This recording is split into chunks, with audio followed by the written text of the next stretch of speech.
L'image dans le chat de tout, c'est pas mal. So, with you now, before that, I want before that, we're going to have a moment of silence. The city of Côte Saint-Luc was very, very personally touched by the tragedy that recently happened at the daycare. We lowered the flag. Et un de nos directeurs, Monsieur Philippe Chateauvert, c'était sa nièce qui est décédée.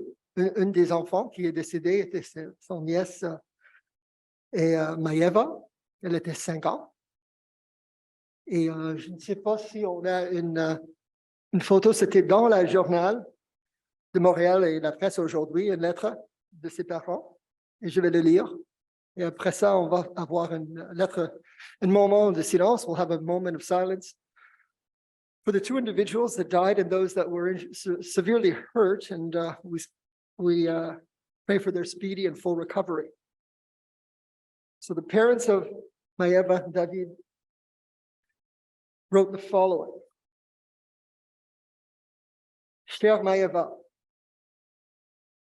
avec ton départ trop rapide et qui ne devait pas arriver, nous ainsi que ta grande sœur et ton grand frère perdons la compagnie d'un véritable rayon de soleil qui dévorait la vie.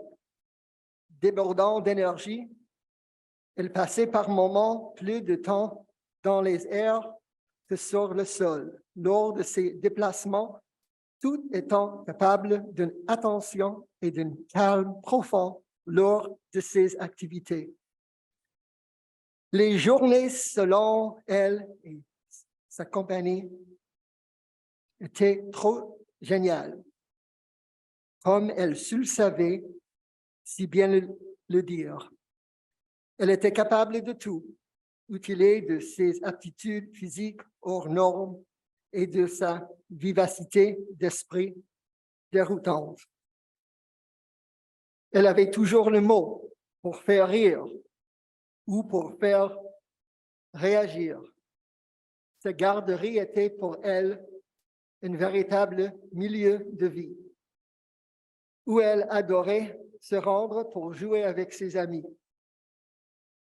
Elle avait tout pour devenir une citoyenne engagée et dotée de multiples talents.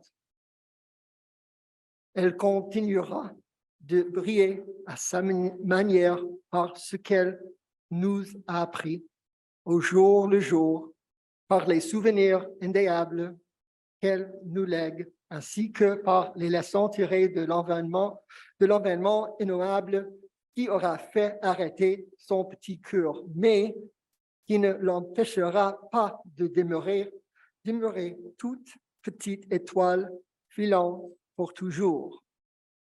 Comme le dit le titre de son autre chanson favorite, qu'elle demandait d'écouter tous les jours en allant à la garderie. Ses proches ainsi que toute l'Amérique qui pleure. Nous tenons à exprimer notre peine profonde et notre affection à l'égard de tous les gens touchés de près ou de loin par cette tragédie. Nous désirons également remercier tous les celles et tous ceux qui ont apporté le soutien par leur intervention rapide, leurs actions généreuses ou leur discrétion bienveillante. Vos gestes nous touchent beaucoup et nous vous en sommes reconnaissants. Une cérémonie spéciale dédiée à Maeva serait organisée à l'église de Saint-Rose de Lima pour permettre à tous celles et ceux qui le désirent de se recueillir. Les parents de Maeva, Jessica et Nicholas. Our sincerest condolences to the entire family, to Director Chateauvert and the entire family affected by this tragic loss that we don't have words to say. And now I'll have a moment of silence.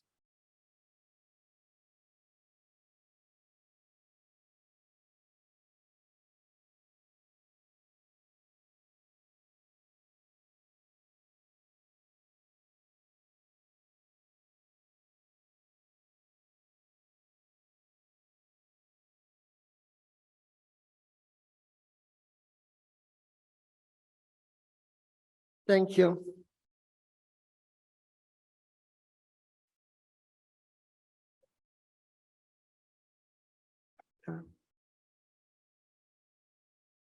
Okay. Now I have a few announcements to make. First, I'd like to congratulate Parks and Recreation for an outstanding Winter Carnival, where we saw so much joy in the kids and families enjoying every moment of fun. We're really blessed to have such an excellent staff that gives so much of their time and their love to the city of Côte Saint-Luc. So thank you so much. I also want to let everyone know that, as you know, the city of Côte Saint-Luc was the first to pass the resolution that is required under Bill 96 if we wish to maintain our bilingual status.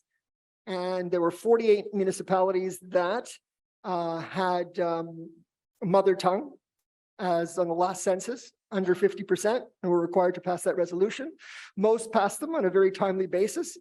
We followed up with the few that we're taking a little more time, and we're very pleased to announce that all 48 have passed the resolution to maintain their bilingual status. Et la raison pour laquelle, c'est parce que c'est quelque chose qui nous donne le droit de donner les services dans les deux langues. C'est pas une obligation, c'est un pouvoir. Et comme le maire de Sutton a dit à son réunion, he said, you know, there's a certain amount of tourists, there are a certain amount of residents in his city that would appreciate receiving services in English, and he would like to be able to do so. It's not a requirement. People have to understand that. We're one of the only jurisdictions, if not the only, but certainly I don't know of many, where you're not allowed to provide service in the minority language.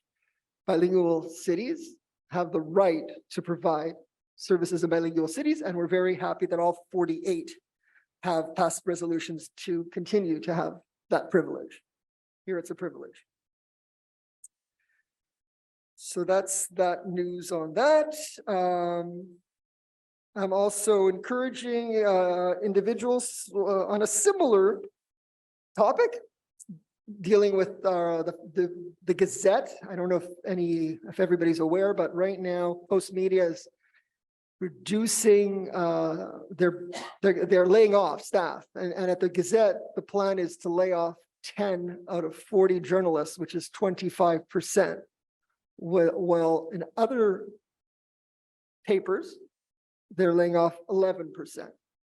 So 10 out of 40 journalists represents 25% less service and 25% less of an ability for journalists to be finding the stories that we want to be able to be out there to share with radio, television, the French media, and so forth.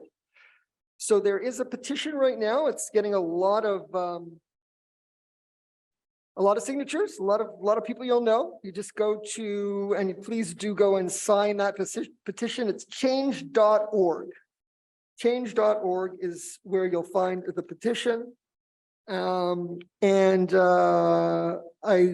really would appreciate if as many people as you know sign that petition, because what we're hoping for is that the number of individuals that are laid off are reduced, and that we come up with ways where this group, there's a group that's formed, Friends of the Gazette, come up with ways to ensure that subscriptions and advertisements are increased in a sufficient manner in order to reduce the requirement to cut off that many journalists.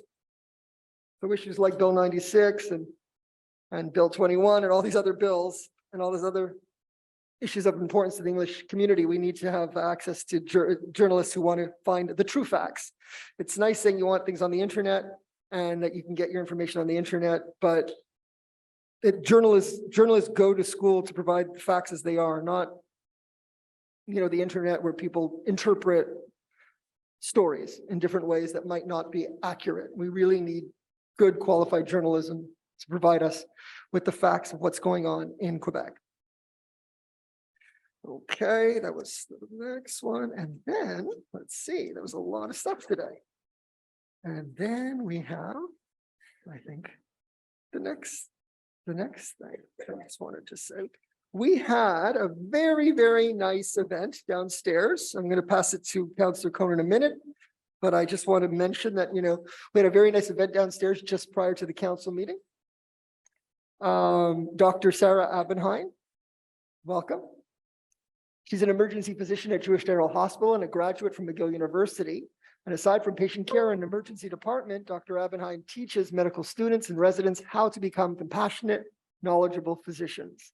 She also runs the Physician Wellbeing Program and is passionate about maintaining work-life balance and promoting joy at work. Over the last few years, Dr. Abenheim has maintained a blog at myblackscrubs.com, where she often posts short essays about experiences in the emergency department. She has had stories published in the Canadian Journal of Emergency Medicine, as well as in many other journals, newsletters, and websites. Side by side, Stories of an Ambulance Medic in Israel is Dr. Abenheim's first book. It chronicles her daring experiences in Israel when years ago she volunteered as a young first responder as part of the Magen David Adom volunteer program. Now I'm going to pass it on to Councillor Cohen. Thank you, Mr. Mayor. We've been very fortunate since I assumed the library portfolio again in this mandate with Director West and Maria Racina, one of our coordinators, to start a local author series on the web once a month. And I was really pleased when Councillor Azarad introduced me to, or reintroduced me to Dr. Abenheim, because I knew her way back when she was a medical student, believe it or not. She didn't know who I was, but I saw her racing through the hospital in those days. And was really a pleasure to interview her, and people could read my blog, mikecohen.ca, where I do a detailed review of her book, as well as the one-on-one interview I did with her, which is on the Côte Saint-Luc YouTube page. And of course, tonight we had a wonderful book review. I'm really happy to see her parents here and her sister, all of whom were a big part of my life when my daughter was very young and went to the Hillside Medical Clinic, and they took such fabulous care of her. And her sister is the unsung hero because it's the person who is the office manager who gets you in when you need an appointment. And so thank you very much for everything you've done. And we're very proud of Dr. Abenheim. We had a wonderful opportunity tonight. I know Director West we've purchased a copy of her book, so her book will be available, I believe, for people to take out, and you can buy it on Amazon and at a few stores. You can see exactly where to get it at mikecohen.ca. So, Mr. Mayor, I'd like to ask the mayor and members of council to come forward. Of course, Sidney Ben-Isri is here, our councillor, also the National Director of Canadian Magen David Adom, so he's doubly proud. Samuel Moyal is here, so we'd ask Samuel to come to the front as well with Dr. Abenheim, and we're going to present her with a certificate of appreciation for what she's done with her book, with our library, and we're very proud of her. Thank you.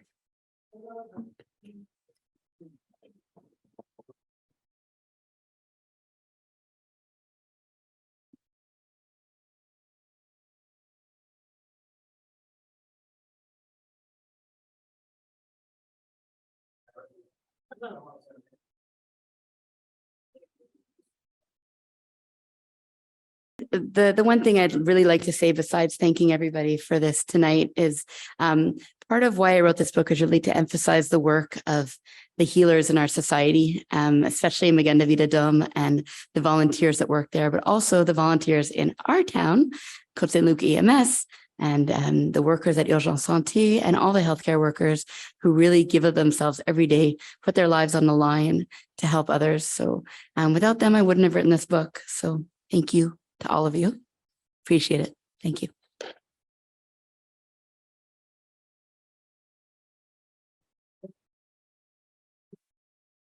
Mayor, I just want to add that if you do want to get an autographed copy from Dr. Ehrenheim, you can get it, but as well, if you happen to need to go to emergency, bring a copy of the book because and the emergency room at the Jewish General Hospital. And I'm sure that you know, in a time of need, you need something to read when you're in an emergency. So, you know, there you go. Thank you very much, and thank you for. Thank you very much. Councillor Cohen, so now you have the Merchant of the Month. Yes, under my local commerce portfolio, I'm very pleased that we have our spotlight on local merchants. Hang on, we'll just wait for the, Okay, let's just wait a second. for the next activity. The VCops are having a nice chat with our guest while we're. VCops, you're supposed to put order in our meeting. You're doing the opposite. Look at Susie Schwartz. She's taking over the meeting. There we go. So our spotlight on local merchants, we're pleased now that we are trying to recognize our local merchants each month at our council meeting. And, you know, if you go to our website, you can see our profiles. We call it Spotlight on Local Merchants, but it's anyone who's running, operating any type of business in Côte Saint-Luc that we want to salute and encourage. Councillor Burku and Director Levine and I had a very interesting meeting with the manager of the Côte Saint-Luc Shopping Center recently, and we're looking to do more of that. Today, I'd like Councillor Schuster to introduce our Spotlight on Local Merchants for the month of February. She nominated this person, a very good choice. So please introduce the recipient, and that person will come up front and receive a certificate. Councillor Schuster. Thank you, Councillor Cohen. I'd like to introduce to you Jason Zuckerman, real estate mortgage broker with Orbis Mortgage Group, who works as an intermediary to help pair up borrowers and lenders.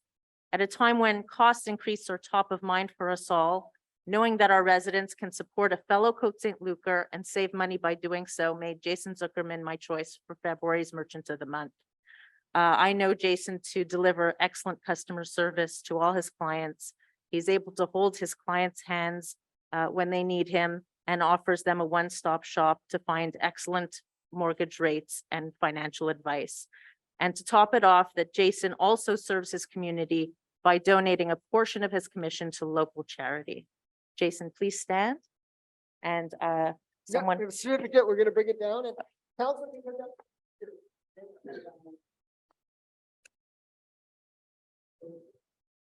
Oh, and to talk about local, lives and works in Côte Saint-Luc.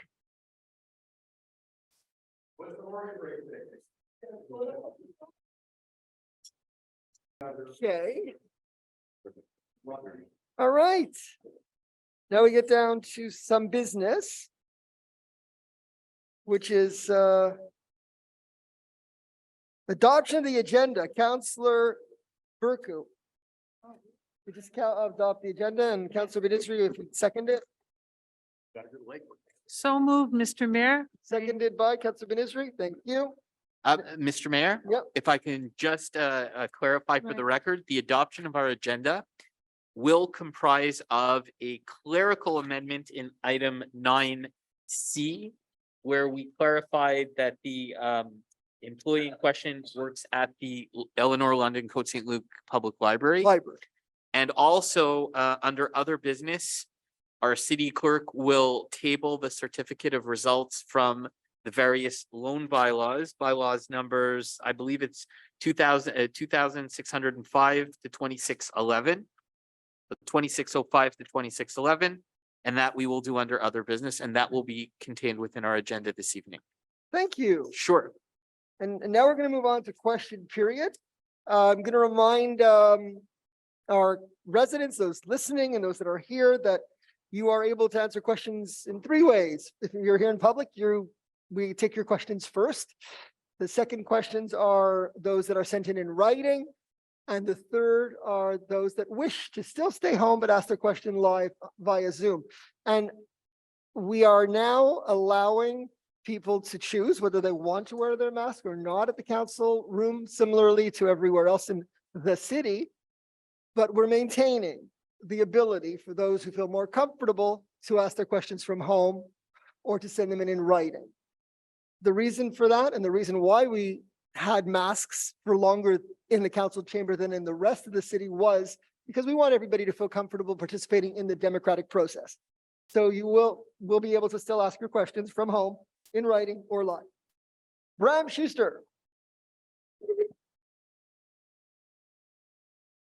I'd like to call out again, this is the third time I'm here, the city's inability to walk the walk and talk the talk vis-a-vis your environmental stand policy. You know, you're willing to give $250 for a $150,000 buyer of an EV car, but yet you send this pamphlet out to people's houses.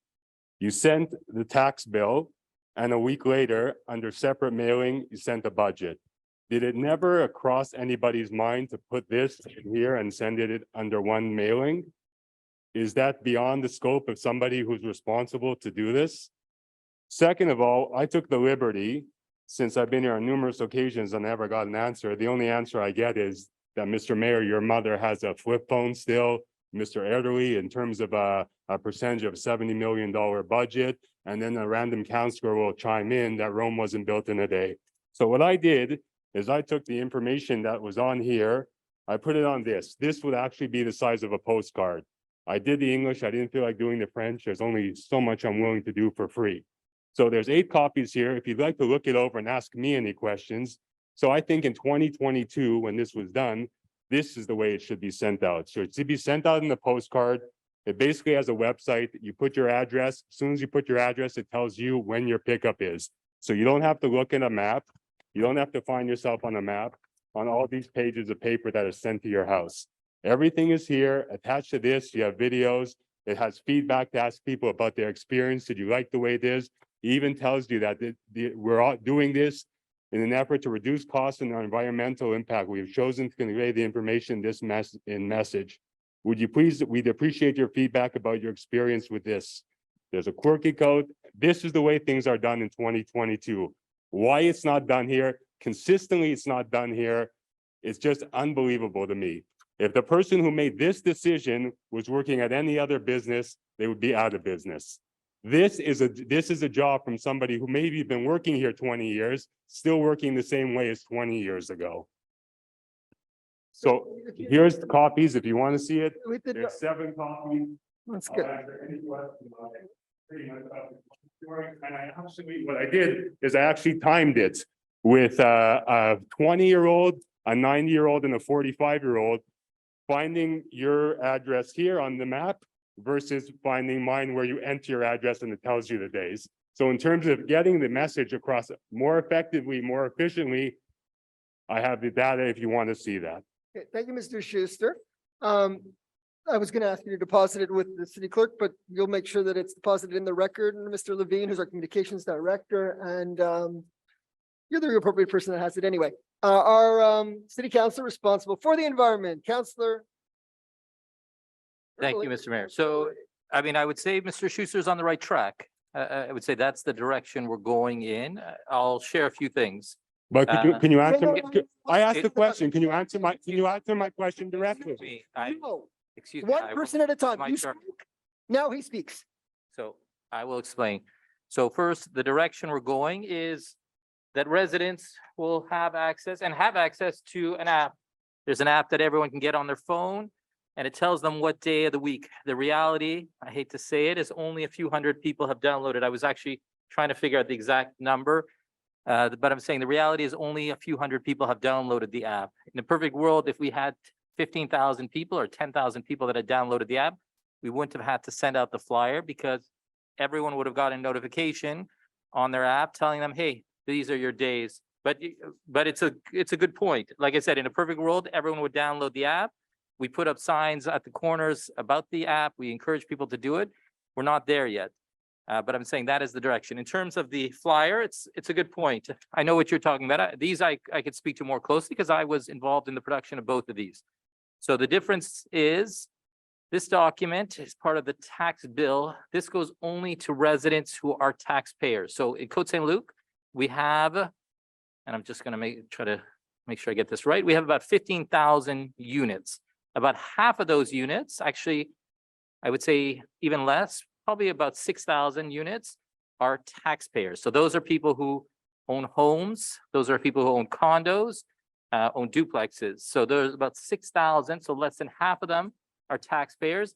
They get this. It comes in their mail with their tax bill. This goes to only those 6,000 taxpayers. This one goes to about 15,000 residents. So this includes, and I'll use my parents as an example. My parents live in an apartment building. They're renters. They only get this one. So here's what I would say. The perfect world, and I asked this question to our finance department. The perfect world I said was, well, can't we just stick this in here to those 6,000 residents, and then the remainder, the other 9,000, just send this to those 9,000. The problem is Canada Post doesn't work that way. So in a perfect world, Canada Post, we could say to them, send this only to the 9,000 who didn't get this, and they should get just this one. Canada Post won't do that. In order for us to do that, we'd actually have to mail this in 9,000 envelopes, and that would cost us 10 times as much as just sending it bulk mail. So in a perfect world, environmentally, you're right. We would send this only to those 9,000, and this would go to the 6,000. But because Canada Post won't allow us without having to actually physically mail, they will send bulk mail or third-class mail, or I'm not sure what our director of communications can tell me better what the official term is, but they could send that at a fraction of the cost. So I would say in a perfect world, that's what we do. Now, in terms of, I would say in terms of long-term, our goal is to cut down on the paper. I can give a perfect example, and we're going to be adopting later on the agenda, the program for Parks and Recreation in terms of services and programs. We used to send every home a big flyer, a big package that was 50, 60 pages, and that would go to every home. Now we just send them a postcard saying, hey, go to our website. In a perfect world, we don't have to send them even a postcard. They would know, hey, it's that time of the year, let's register. So I would say I guess my final point would be, I wish everyone was at the same place as you are, because we would save more money. But we have 30,000 residents, over 30,000 residents in Côte Saint-Luc. They're not all there yet. Until they get there, we're going to have to do this in steps, in baby steps. But I would say in a few years, we will be where you want us to be. And I look forward to that day. Thank you, Councillor Early. Thank you, Mr. Schuster. The next question, please. So the next question is from Mr. Raymond, who says, why are you not in with the Montreal Public Library system? This is very inconvenient for me. What's your excuse? Keep smiling.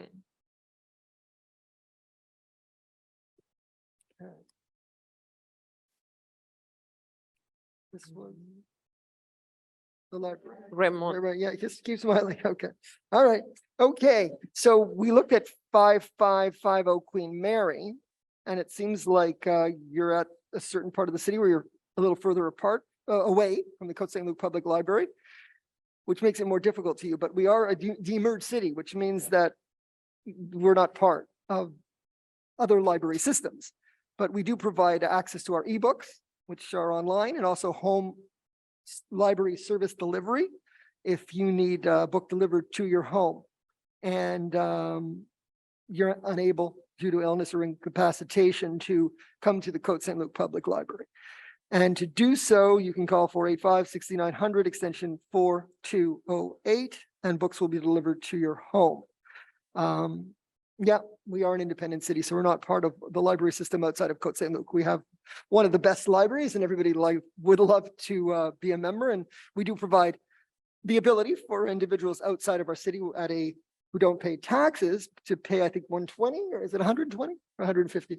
be a member of the library. You can be a member of the library, but you need to pay a significant, might have even gone up, a significant fee if you're not a Côte Saint-Luc resident.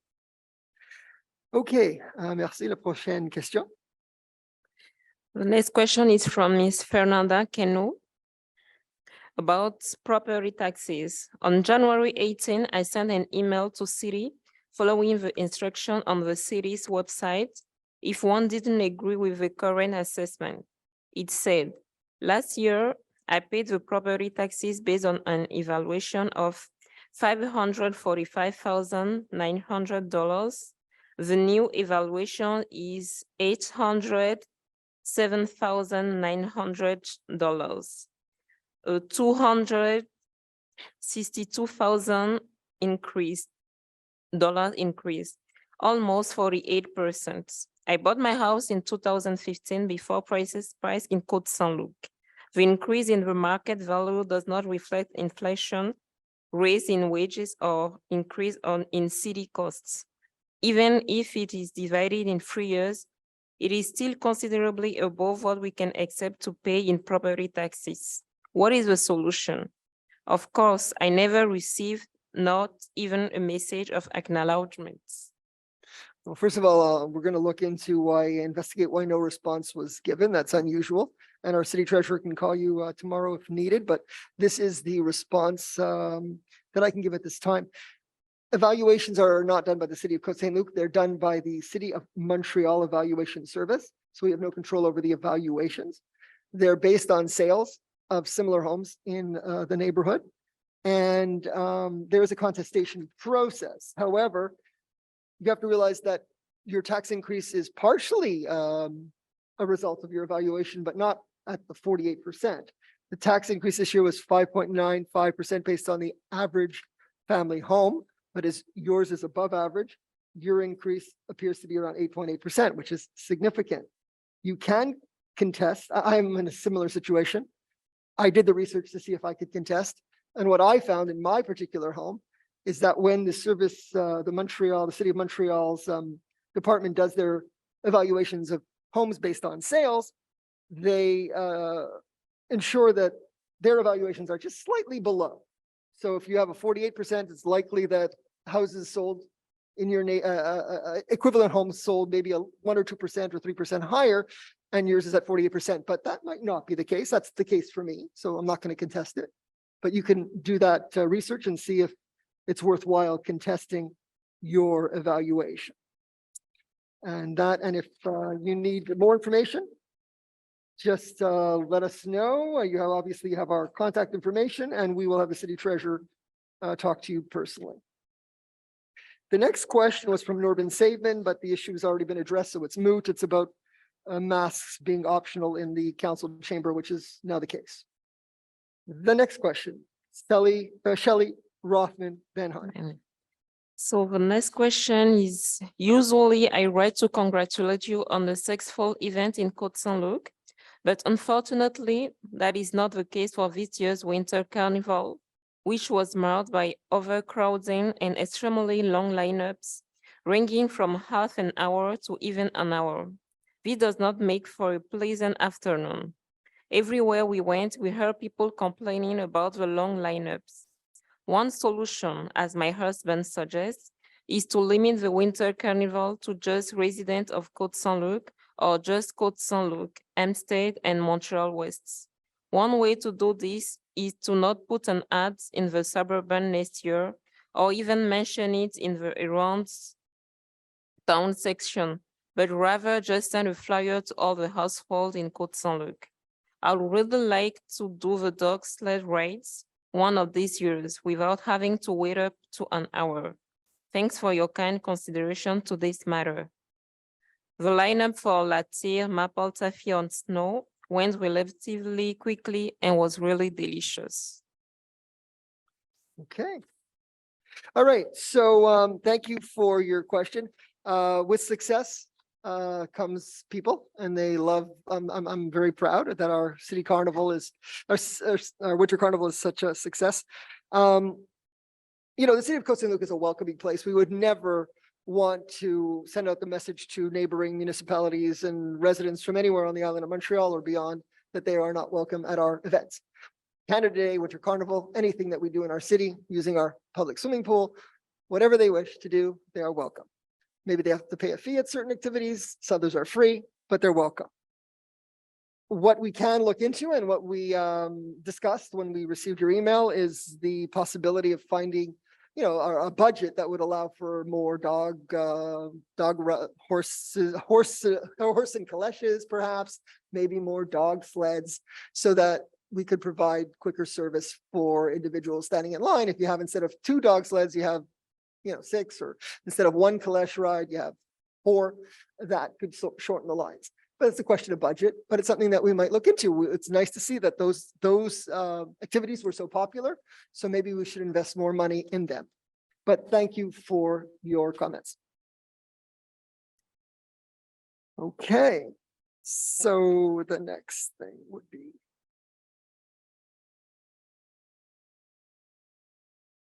approval of the minutes. Councillor Cohen. Yes, Mr. Mayor.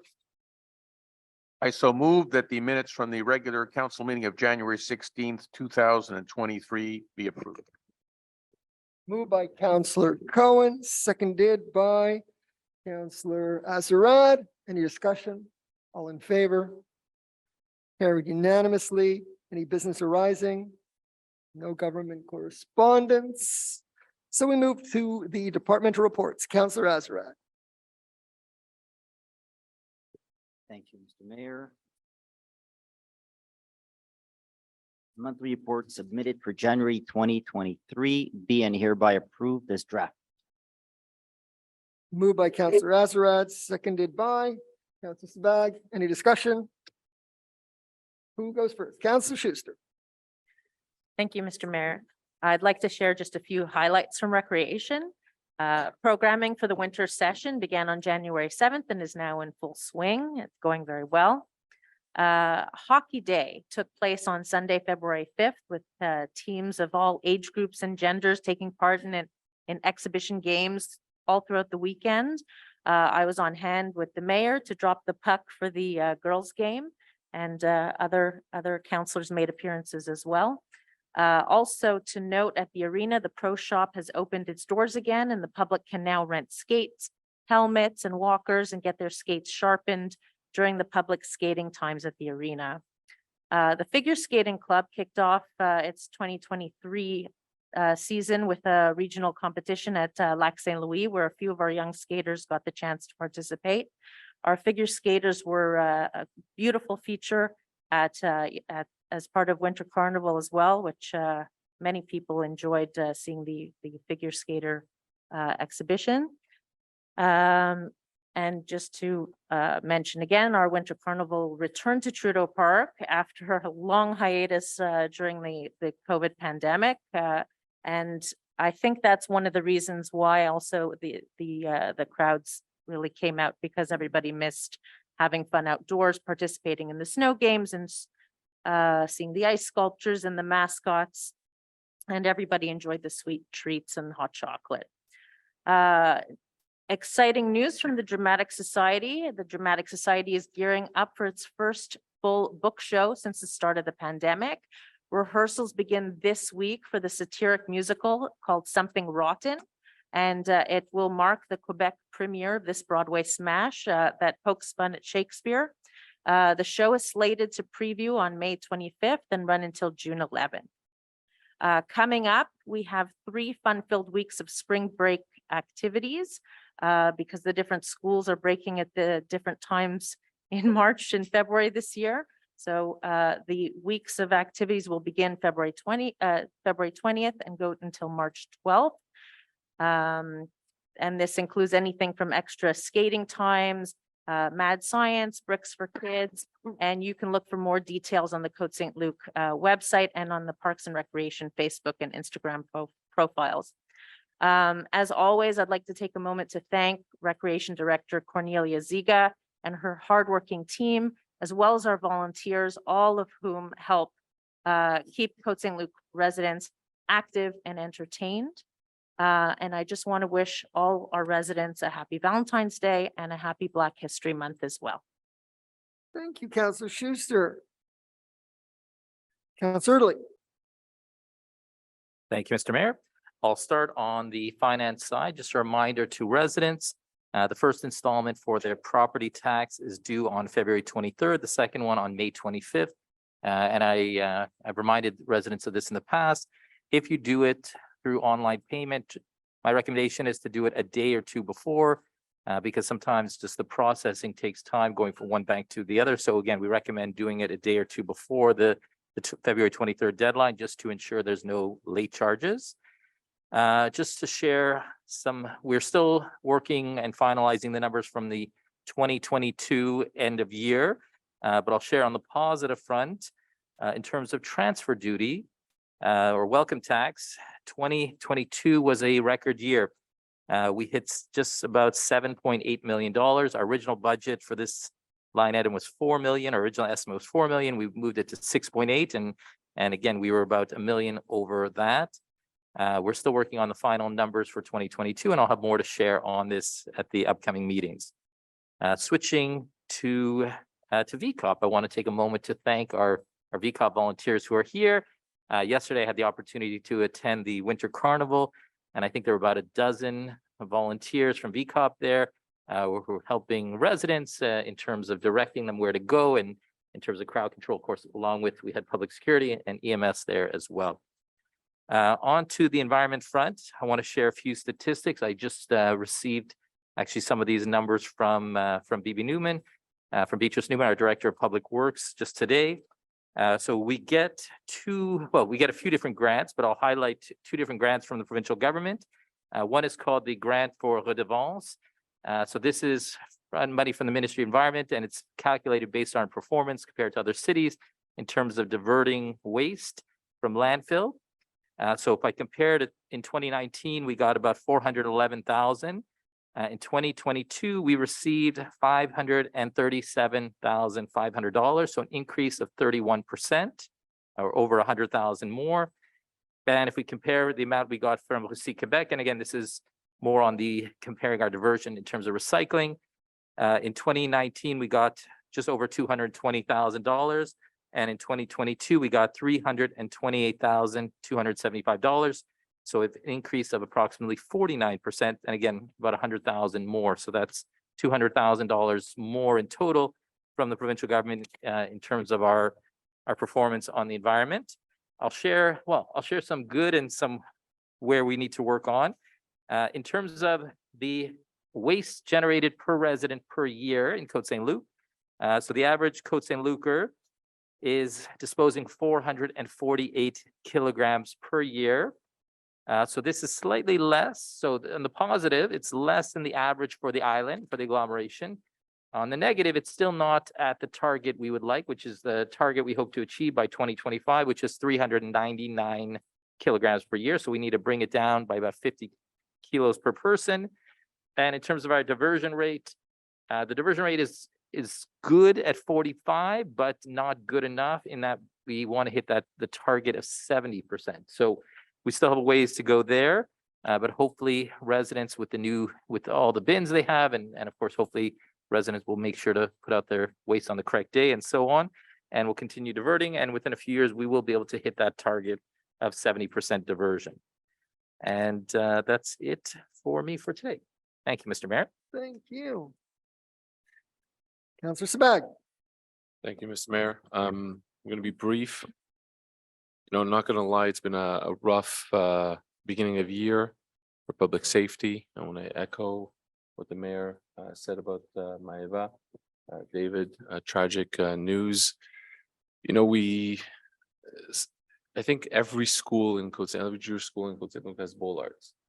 And we were just talking about that with Phil, how, hopefully this is not going to be the standard everywhere now, right? We do it for different reasons in Côte Saint-Luc, but the news, I want to express my deepest sympathy, and may the family be spared by any further sorrow. Another EMS member, Clifford Jordan, made the news recently with his unfortunate health issues that still put him in a coma. Luckily, he was brought back to Canada from Barbados. We get news almost every day on this first responder volunteer of 20 years for the city of Côte Saint-Luc.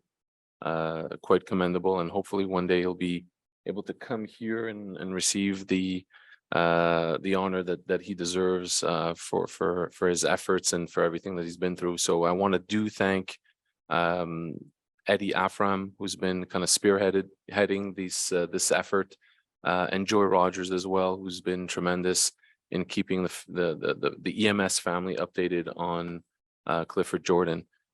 We've raised over $72,000 for the family through GoFundMe. Close to almost 700 people gave, strangers, Côte Saint-Luc residents, family, friends, and to see how this has become such an amazing effort from everybody to help out Clifford has been tremendous. So I want to thank everybody who's been so supportive throughout. Hopefully next month we'll have some better news. We still continue to offer our residents world-class service when it comes to first responder and public safety. And I hope to keep you updated next month as well. Thank you, Mr. Mayor. Thank you, Councillor Sabag. Councillor Azarad. Thank you, Mr. Mayor. 2 points. First on sponsorship. So real quickly, 2022 had a great start with the unprecedented donation and endowment to the Côte Saint-Luc Children's Library in the name of Max Margulies, which will benefit the next generation in many, many years to come. And there's been so much positive feedback from the community surrounding this event. And now the sponsorship committee is focusing our attention on cultivating donations for the EMS department. We're so fortunate to have a community of such philanthropic minded individuals. The city of Côte Saint-Luc sponsorship committee is ready and willing to assist those wanting to donate us or sponsor a program for the benefit of our residents. And I encourage anyone with a thought to make a sponsorship donation to get in touch with me. Some really exceptional things are being done and all this begins just with a conversation and around some ideas. So don't hesitate to reach out to me. For the young adults, as chair of that committee, we're focusing on residents aged 18 to 30 with no children. I'm sending a call out to the community organizations because I know there's a few. I've spoken to a couple already, providing programming specifically tailored to the young adults.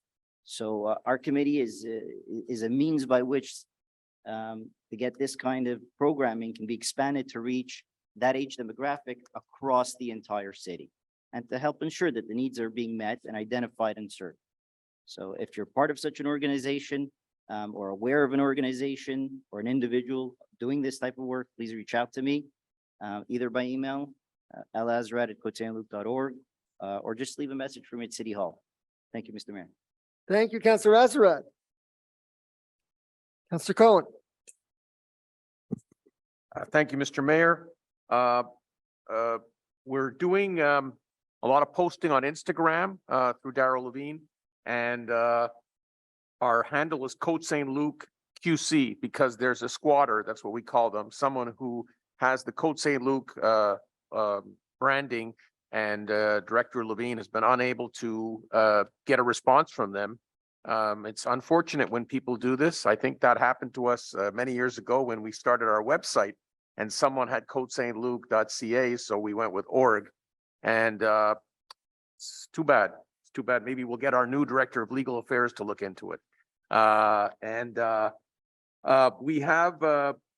We've had a number of power failures recently, including my district, District 2, and some constituents have come to me and asked me, what can the city do when there's a power failure? Can the city open up a place for us to go? And I know council spoke about this at our previous in-camera meeting.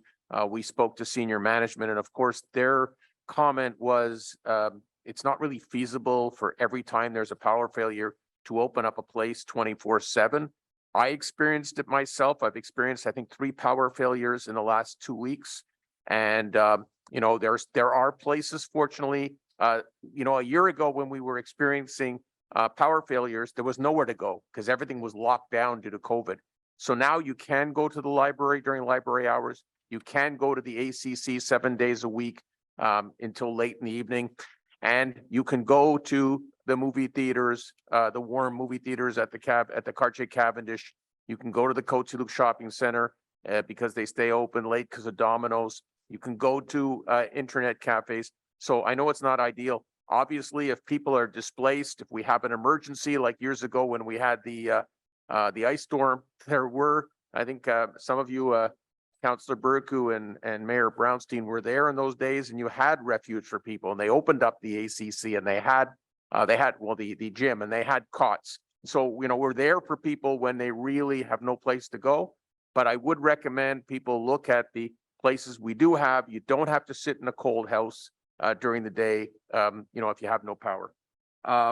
I've started a new series of podcasts with our members of council. My first one was with Councillor District 1, Oren Sabag. You can go to mikecohen.ca and click on the link to my podcast. It was a great talk with Councillor Sabag. Got to know him even better than I knew before. And so our next, after she gets over her jet lag, councillor for District 3, since I'm 2, will be Councillor and Deputy Mayor Dita Burku, who has so many years of experience to share with us. And we'll go all the way to Councillor Schuster in District 8. I'm sorry that you're number 8, but we're going to do it in numbers. But if Councillor Burku does not give me an airtime, then we'll jump to Councillor Erdely next. And don't worry, Councillor Kajavsky, you're number 5, right? So you're exactly. So it's going to be fun. So I enjoyed that very much. And that's it. So thank you very much, Mr. Mayor. Thank you, Councillor Cohen. Anyone else? We're good? Okay, thank you. It's been moved and seconded. All in favor of the department's reports? Thank you. It's carried unanimously. We move to item number 7, Eleanor London Public Library. Councillor Cohen.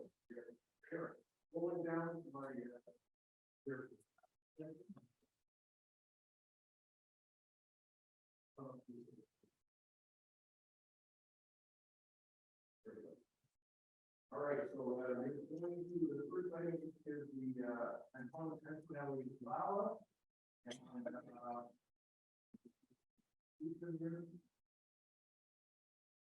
I so move that Côte Saint-Luc City Council hereby authorizes Antonelli Lally, reference and leadership coordinator to sign on behalf of the city, the CDIPP grant funding agreement with CRA, Canadian Refugees, and all other related documents.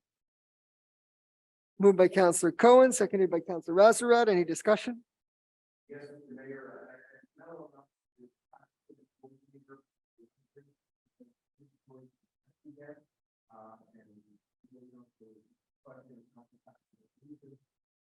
To allow the city, of course, at the end of 2022, we have to apply this once again for the tax credit in 2023 for 2022 tax returns, and this is great service to our residents. Excellent. Yes, Councillor Kajavsky. Thank you, Mr. Mayor. Excuse me. Yeah, I had the pleasure of participating in the first one of these tax clinics that we had held 4 years ago. I'd say 2019. I strongly suggest and encourage our residents who qualify for the program to go and participate. It's really an excellent program, and it's nice that they installed this grant. I also would shout out to any tax preparers out there who are willing to put in some volunteer time to help prepare taxes, because I know Antonella is actively looking for people not only to prepare but also to oversee the preparation of the tax returns. That is all. Thank you, Mr. Mayor. Okay. All right, so it's been moved and seconded. All in favor? Carried unanimously. We move to item 7B. Councillor Cohen. Thank you, Mr. Mayor. I so move that the city council hereby awards a contract for the purchase of a mobile stage to Stage Line Scene Mobile Incorporated, the sole conforming bidder under the law, for a total amount of $119,990 plus applicable taxes, that the described expenses shall be financed from a donation received by the city in 2022, that the treasurer certificate number 230034 has been issued by the city's treasurer on January 23rd, 2023, attesting the availability of funds to cover this expense. Moved by Councillor Cohen, seconded by Councillor Azarad. Any discussion? Yes, Mr. Mayor, of course, as Councillor Azarad just mentioned, this is a great example of what you can do when we get a donation. That this is something we wanted to have, a mobile stage that can be used by the library, by recreation. We can put accommodate 4 to 7 musicians on the stage. It's something we've always wanted to do, but we couldn't take it from the general budget. We've got this donation from Rosalind Margulies, and part of the donation, of course, is to be used as we wish.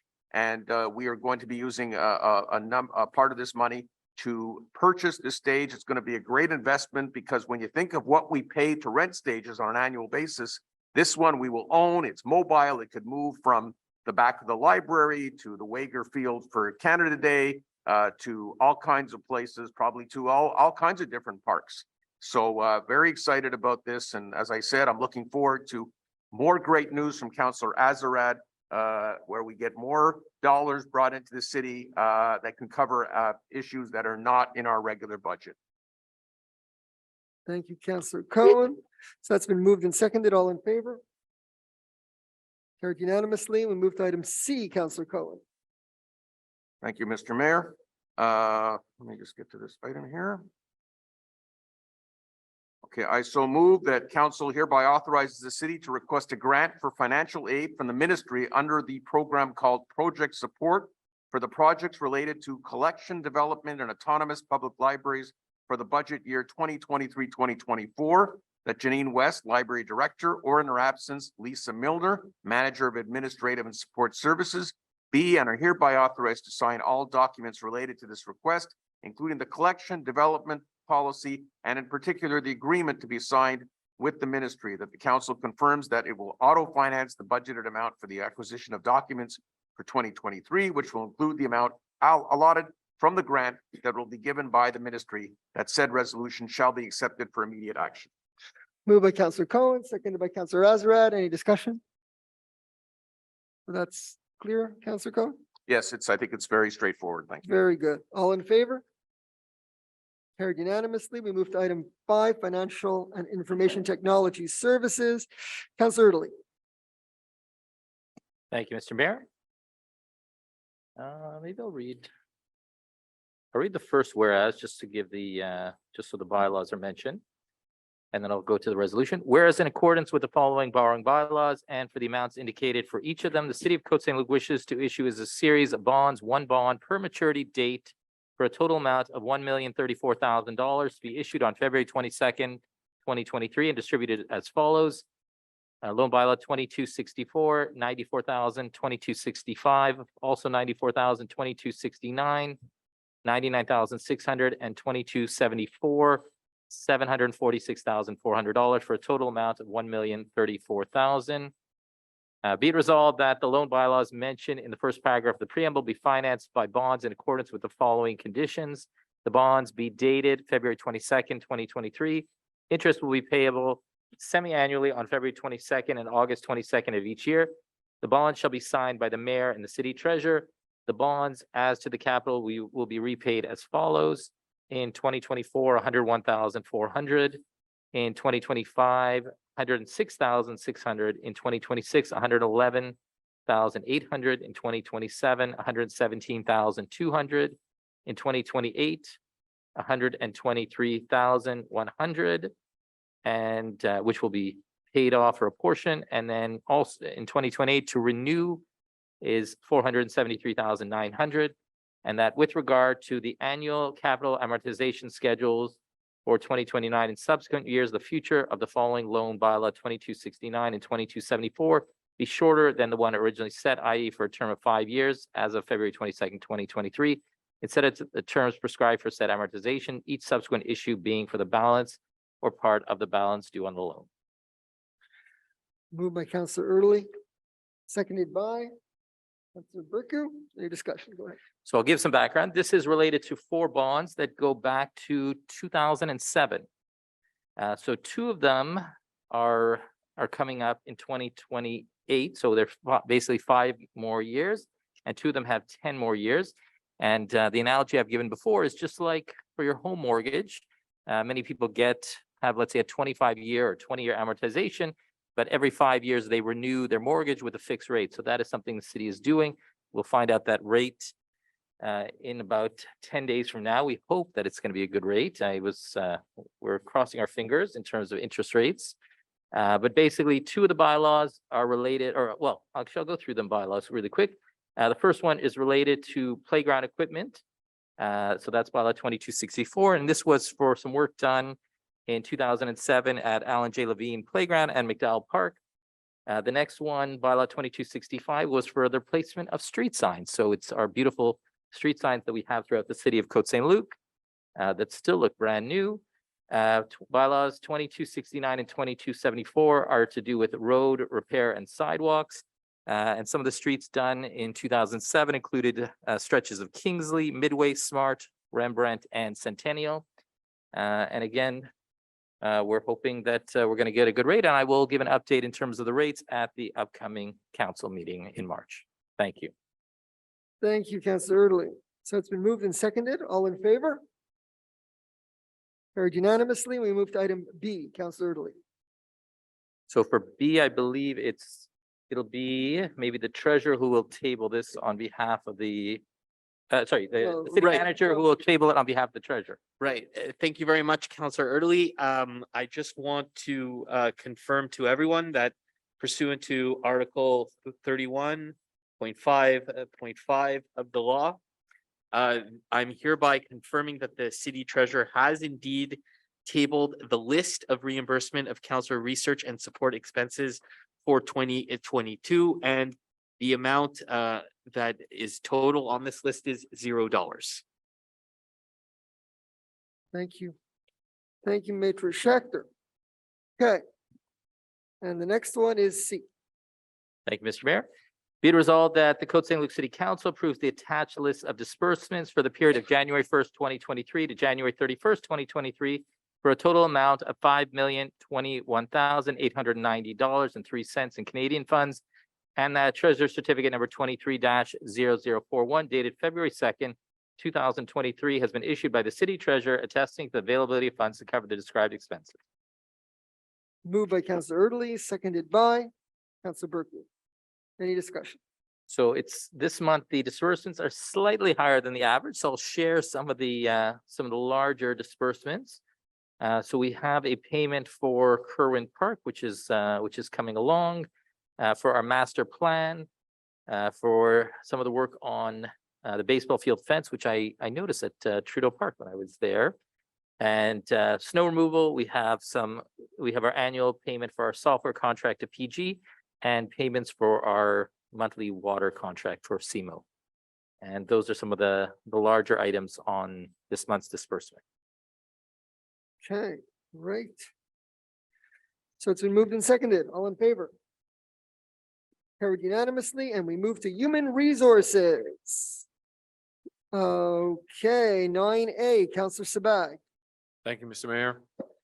Be it resolved that the city of Côte Saint-Luc approves the hiring of Youssef El Medeb as public security agent, part-time auxiliary white collar position, effective January 30th, 2023, with the treasurer's certificate number 20-0038 dated February 1st, 2023 has been issued by the city treasurer attesting to the availability of funds to cover the described expense. It says.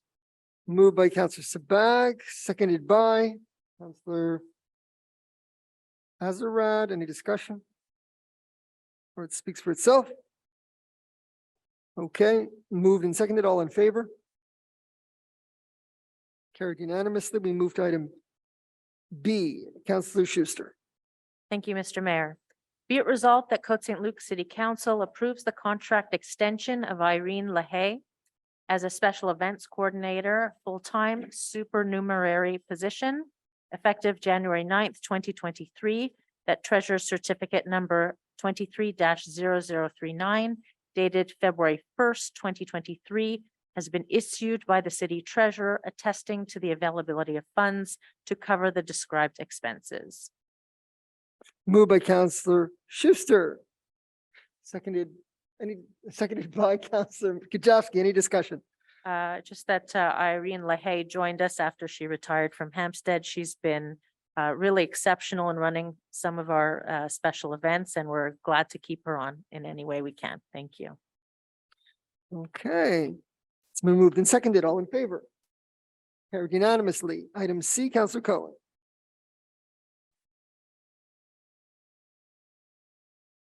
Yes, Mr. Mayor, I so move that Côte Saint-Luc City Council ratifies the status change of the position of Programming and Community Engagement Coordinator currently held by Maria Racina from contract to permanent effective January 16th, 2023.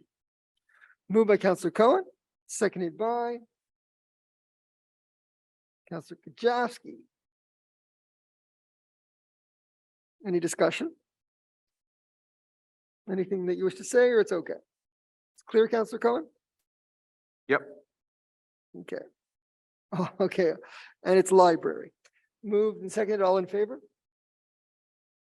Carried unanimously. And now we move to legal services. 10A, Councillor Berkeley. Authorization. Thank you, Mr. payments. Mayor.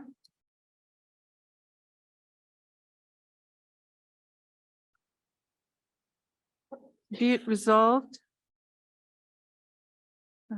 Just getting there. Wow, it's a very long resolution. Council hereby ratifies and approves the city's property insurance contracts and corresponding deductibles, which are annexed herewith as Annex A to C, entitled Regroupement de municipalités de l'île de Montréal, Ville de Côte Saint-Luc, note de couverture, numéro Montréal 23-59-462, to form an integral part of the minutes with their corresponding premiums payable to BFL Canada Risk and Insurance, Inc. from January 1st, 2023 to December 31st, 2024. No? January 1st, 2024, as follows. So we have a complete list. Should I read the list? Property insurance, brokers' fees, machine insurance, delict insurance, civil liability umbrella, municipal liability, automobile insurance, brokers' fees for liability insurance for a total, not including taxes, of $501,494. The treasurer's certificate number 23-0013 dated January 11th, 2023 was issued by the city treasurer to attest to the availability of funds to cover the above described expenses for automobile insurance. The treasurer's certificate number 23-0036 dated January 31st, 2023 was issued by the city treasurer to attest the availability of funds to cover the above described expenses for property insurance. And that treasurer's certificate number 23-0040 dated January 31st, 2023 was issued by the city treasurer to attest to the availability of funds to cover the above described expenses for liability insurance. Moved by Councillor Berku, seconded by Councillor Erdely. Any discussion? Well, this is basically our property insurance and liability insurance coverage that we share with a group of other municipalities on the island of Montreal. Okay, so it's been moved and seconded. All in favor? Carried unanimously. And now the next one. Councillor Berku. Thank you. So this one is related but separate. Whereas the city of Côte Saint-Luc received an invoice from the Union des Municipalités du Québec dated December 22nd, 2022 for the amount of $125,672.80, including applicable taxes for payment of the city's insurance premiums for its share of the collective deductible for the term of February 16th, 2022 to February 16th, 2023. Be it resolved, the council authorizes payment in the amount of $120,000 for its share of the collective deductible to be held by the UMQ, as well as its annual fee of 1% of its premium paid, plus any applicable taxes, subject to a minimum aggregate fee of $4,000 for the entire group in the amount of $4,933.94, plus applicable taxes. that Treasurer Certificate number 23-0037 dated January 31st, 2023 was issued by the City Treasurer to attest the availability of funds to cover the above described expenses. Okay, moved by Councillor Bercu, seconded by Councillor Erdely. Any discussion? Yeah, so this is the authorization of payment for the collective deductible, of which we are, we're part of the group, and when we have to pay a deductible, this insurance pays it for us so that we are able to, to benefit from the group insurance plan. Okay, moved and seconded, all in favor?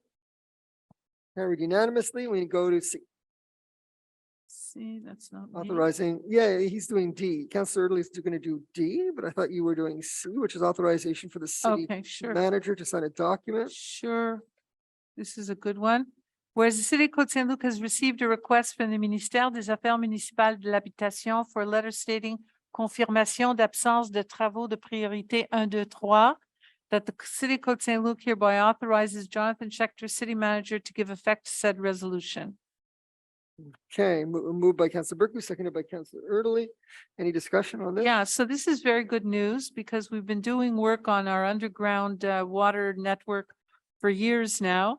And in order to get the tech grants from the Quebec government for our road work, they want to be sure that we have completed all the priority 1, 2, 3 for the underground work. So on January 13th, the Mamash requested the city sign a letter confirming that in fact we have done all the necessary work and that we can now the underground work, and now we can proceed with the road work. So it's good news. It's very happy to hear this. Excellent. Moved and seconded, all in favor? Great, carried unanimously. And now Councillor Erdely. Item D. Thank you, Mr. Mayor. Be it resolved that Côte Saint-Luc City Council hereby accepts and adopts the 3-year capital expenditure plan for 2023, 2024, 2025, years totaling $34,809,650, including applicable taxes, hereby annexed to the minutes to form an integral part of said document entitled Annex B. Moved by Councillor Erdely, seconded by Councillor Bercu. Well, if I may, Mr. Mayor? Yes, please. So just to explain, so this is a resolution we originally adopted on December 19th, along with the adoption of the capital projects for 3 years. There was a typo in the original resolution where it said plus applicable taxes. It should have been including applicable taxes. And we had a discussion about this with our city manager. Normally, for something like this, we may do just a clerical correction. However, given the importance of this resolution, that it is our 3-year capital projects, we felt it better to err on the side of caution and adopt it in its correct form so that there be no issues moving forward, because of course, this affects multiple other projects and we didn't want any potential problems with the provincial government. But I'll just reiterate what I had mentioned that night on December 19th. These are for all the projects for the next 3 years. It doesn't necessarily mean we're going to do all the projects.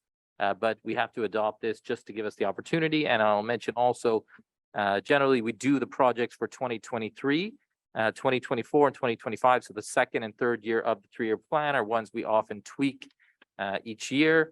And obviously, we'll be talking more about the 2024 projects at the end of this year in December and so on. Thank you, Mr. Rand. Thank you, Councillor Erdely. It's been moved and seconded, all in favor? Carried unanimously. We move to E. Councillor Bercu. Establishment of dedicated fund for election expenses. Page 269. Okay, thank you very much. Par la présente, je donne avis de motion que le règlement 2613 à être intitulé Règlement concernant la création d'un fonds réservé pour les dépenses liées à la tenue d'une élection et affectation des sommes nécessaires sera présenté à une réunion subséquente pour adoption.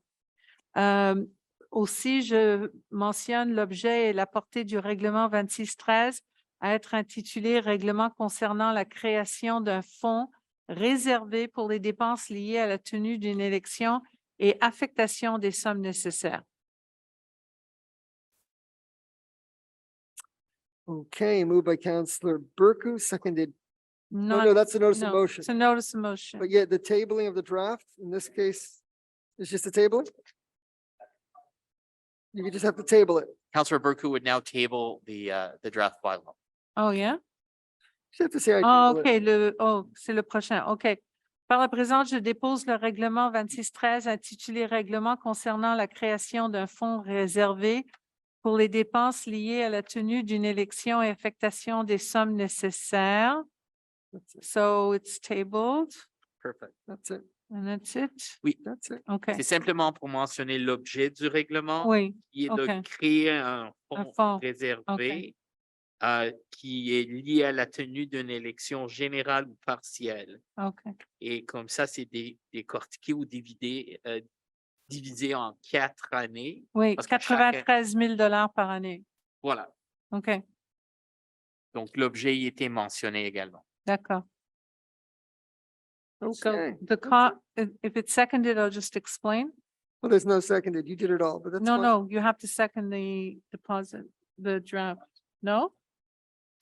Not for Mhm. these, but you are correct for the urban planning ones coming up. you Oh, will okay. require it. Urban plan. All right. Okay, so for this, you don't have to. Okay. Correct. So You're correct. basically, but I just want to explain that we're Sure. putting aside $93,000 a year, 2022, 2023, 2024, 2025, in order to create a fund for the election, which will be held at in November 2025. Okay. And now we go to F. Counselor Berku. Counselor Berku, Well, the here I last one, and then am. we're gonna give it to Counselor Schuster. Okay. Then Counselor- Resolution to change the date? You want me to do that? Okay. Where's Article 319 of the Cities and Towns Act states that council may decide that a regular sitting is to begin on a date and time other than those specified in its schedule. Be it resolved that council hereby modifies its regular council sitting date in April 2023 from April 17th, 2023 at 8 PM to April 18th at 8 PM. Okay, Ça va? that's moved, seconded by. Counselor Erdely, any discussion? We're changing the date so we can all attend the Yom HaShoah, right? Yeah. Very good. and We'll have it on the next day, the Tuesday. It's been moved and seconded. All in favor? Carried unanimously, and now we move on to Parks and Recreation. Counselor Schuster. A, B, and C. Thank you, Mr. Mayor. Be it resolved that Côte Saint-Luc City Council hereby awards a contract for a drone show on Canada Day 2023 to North Star Fireworks Entertainment 2020 Inc.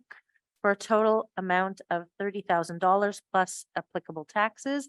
That Treasurer's Certificate number 23-0035 has been issued by the City Treasurer on January 25th, 2023, attesting to the availability of funds to cover the described expenses. Moved by Counselor Schuster, seconded by Counselor Sabag. Any discussion? Just that last year's drone show on Canada Day was a big success, and we're extending that drone show this Canada Day. Thank you. Moved and seconded. All in favor? Carried unanimously. We move to B, pickleball. Thank you, Mr. Mayor. Be it resolved that Côte Saint-Luc City Council hereby awards a contract for the purchase of pickleball flooring for the annex to Pickle Roll LLC for an amount not to exceed $82,000 plus applicable taxes. That the described expenses shall be financed in whole from the city's cumulative surplus. That Treasurer Certificate number 23-0043 has been issued by the City Treasurer on February 6th, 2023, attesting to the availability of funds to cover the described expenses. Thank you, Counselor Schuster, seconded by Counselor Sabag. Any discussion? Just a brief explanation that it's taken us some time to get full pickleball court going. It's slated for the annex with a product that rolls out like a carpet, so that it's appropriate for summer, and then it gets rolled up so that the annex can be used for hockey and skating in the winter. And we really look forward to bringing this to our residents, as we've had many residents very excited about pickleball. Okay, moved and seconded, all in favor? Carried unanimously for pickleball, and now we move on to the fee schedule. Councillor Schuster. Thank you, Mr. Mayor. Be it resolved that bylaw entitled Bylaw 2602, creating the fee schedule for cultural, sports, and leisure activities for spring of 2023 and summer of 2023 be and is hereby adopted and numbered 2602. Moved by Councillor Schuster, seconded by Councillor Azarad. Any discussion? This was tabled last month, if I have the terminology correctly, and we are simply adopting the schedule of fees for our spring and summer programming. Moved and seconded, all in favor? It's adopted. And now public safety, Councillor Sabag, A and B. Thank you, Mr. Mayor, that the city of Côte Saint-Luc hereby approves and adopts the entente intermunicipale concernant la fourniture d'un système d'émission des constats informatisés en matière de stationnement SECI et la fourniture de certains services accessoires pour la ville de Montréal. That allows for the computerization of the issuance of parking tickets, as well as better management of these tickets by allowing their processing by the computerized system of the municipal court rather than manual processing by allowing citizens to pay their tickets online, on the web, or at a banking institution on such terms and conditions as indicated in the intermunicipal SECI agreement that the city of Côte Saint-Luc city manager is hereby authorized to sign the aforesaid intermunicipal SECI agreement on behalf of the city. Thank you. Moved by Councillor Sabag, seconded by Councillor Erdely. Any discussion? Okay, all in favor? Carried unanimously, and we go to B, Councillor Sabag.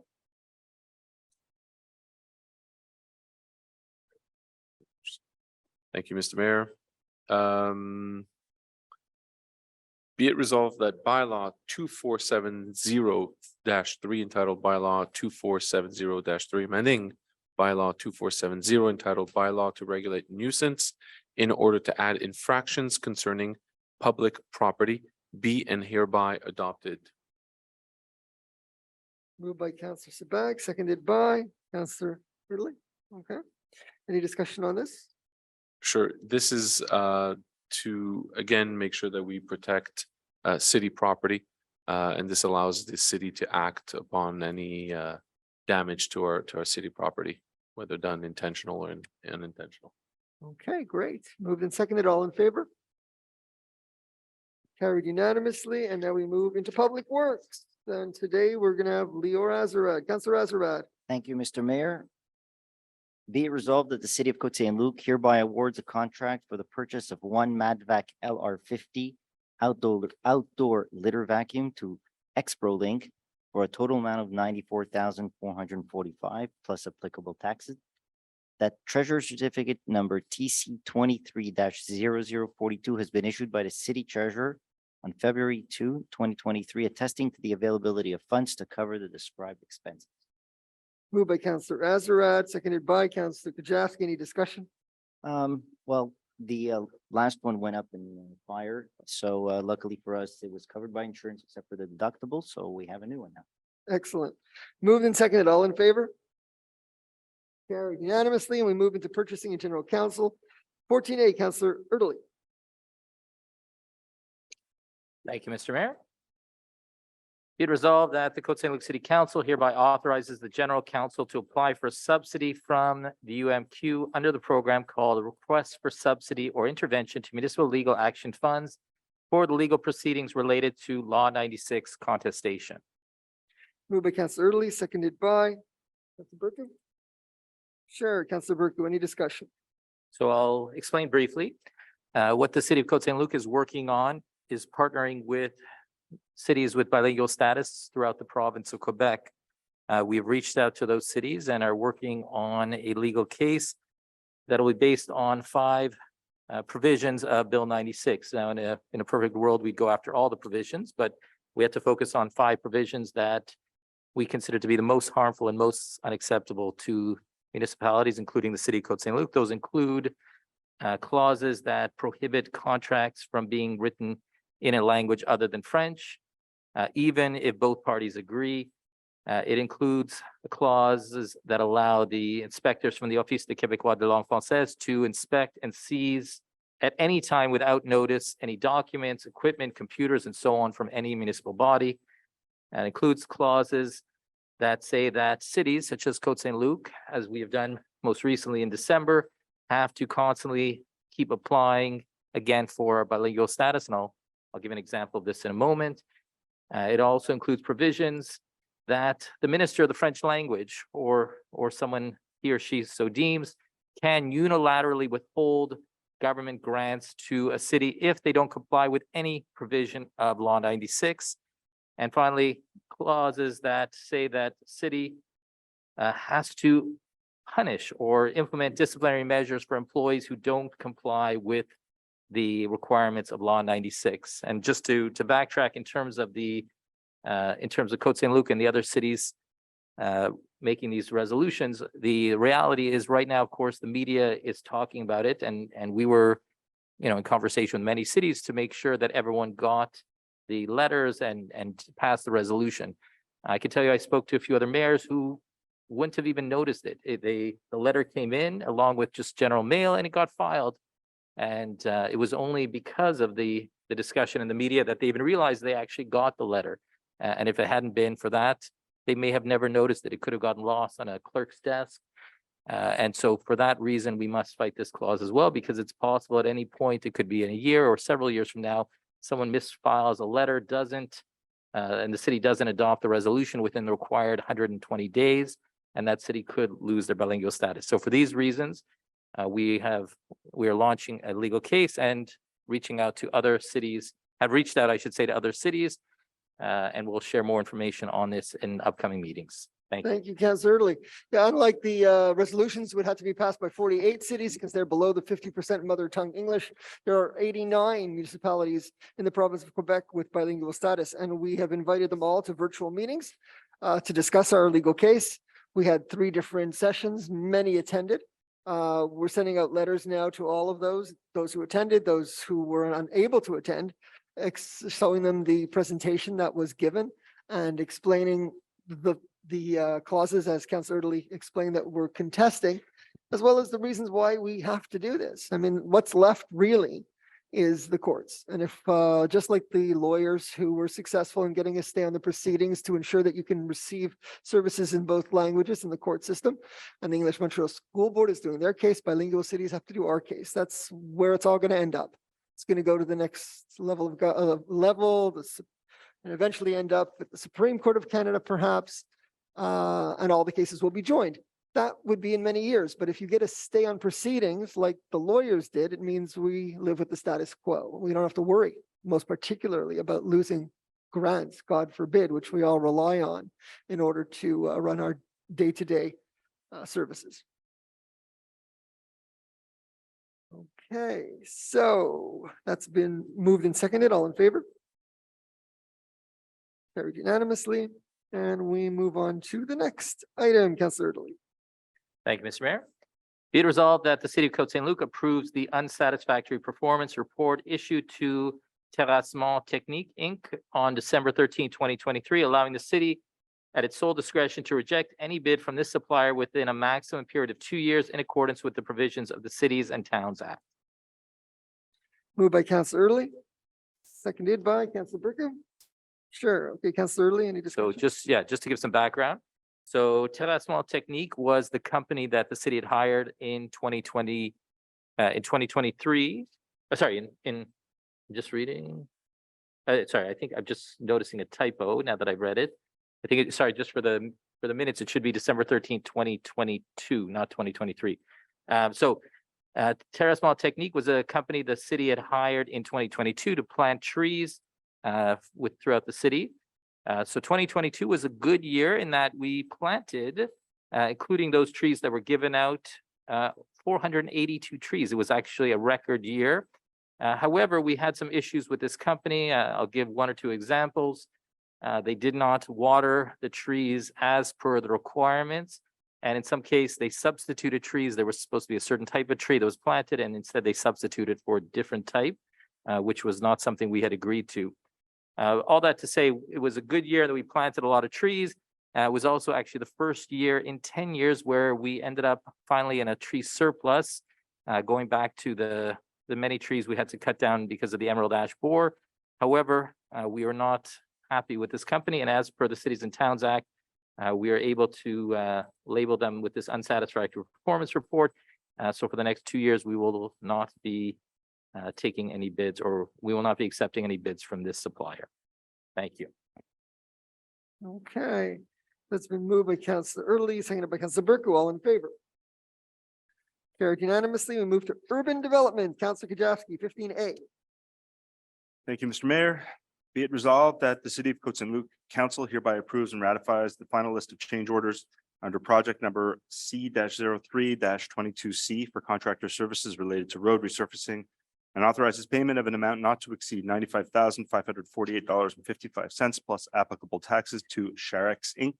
That the city treasurer has issued the treasurer's certificate number TC 22-0113 on July 13, 2022, attesting to the availability of funds to cover the described expenses. Moved by Councillor Kajewski, seconded by Councillor Azarad. Any discussion? So just very briefly, this is to authorize some extras related to road reconstruction in 2022, some unforeseen things. Everything falls within the contingency of the project in the budget. Little examples: replacing a fire hydrant, request from SEMO, temporary line painting, additional signage that related mostly to the work on Haywood, localizing water lines, changing pipes, and a couple of extras related to copper and lead pipes. Okay, moved and seconded. All in favor? Carried unanimously. And now we move into 16, urban development, urban planning division. 16A, Councillor Kajewski. Thank you, Mr. Mayor. This is the notice of motion first, correct?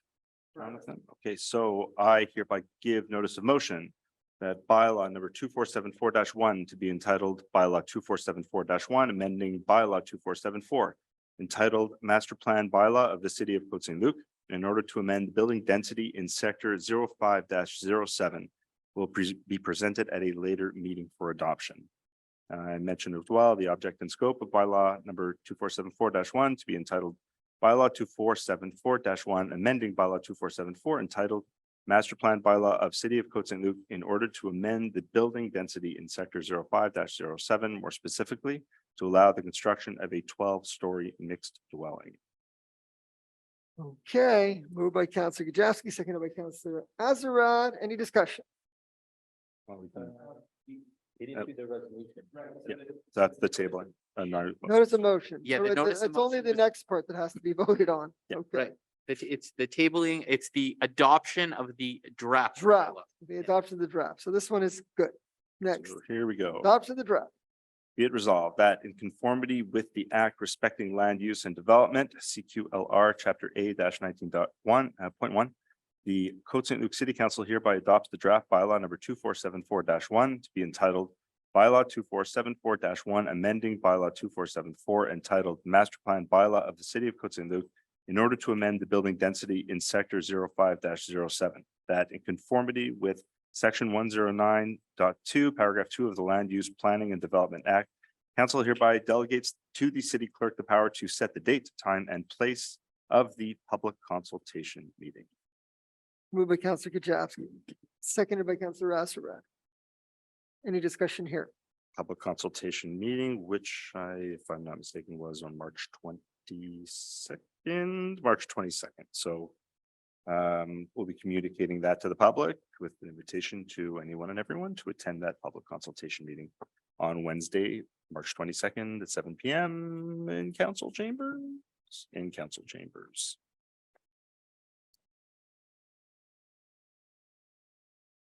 Okay, is there any discussion on that? Well, I think we'll discuss when we do the next resolution. Okay. Well, Well, there's still a vote on The this. master plan, or do you want to? There's still a vote. There's still a vote. So we're gonna do, I didn't do the vote yet. I have to do the vote. Okay. Worker? So do we want to discuss before the vote? I'm Go ahead. ready. Go ahead. Councillor Berku's ready. more than ready. just looking through my notes here on September 21st, 2020. So that puts us now 2.5 years ago. I wrote a memo to council, read the proximity guidelines and the Westminster Mackle project. Wrote a very detailed memo. I just looking at it briefly now. I won't go into all of the arguments. But basically, this project is about raising the height of the proposed buildings on that site, which is the Vincelli site. Everyone understands it, knows it as the Vincelli site, right? So it's the site that is at the corner of Westminster and Mackle. And in, I think it's the earlier part of, it was definitely during the merger. So it was 2001 to 2005 when I was on the council with Robert Libman and Anthony Housefather, that we had a vote with regard to that zoning. And I was against it at the time, but the two other councilors, the mayor and the council, decided to have a 4 to 6 story height limitation on that site. Even though I thought townhouses was sufficient, because I think it's too close to the railway yards, and that's still my argument. In any event, so that was the existing zoning, 4 to 6 stories. That's what it is today.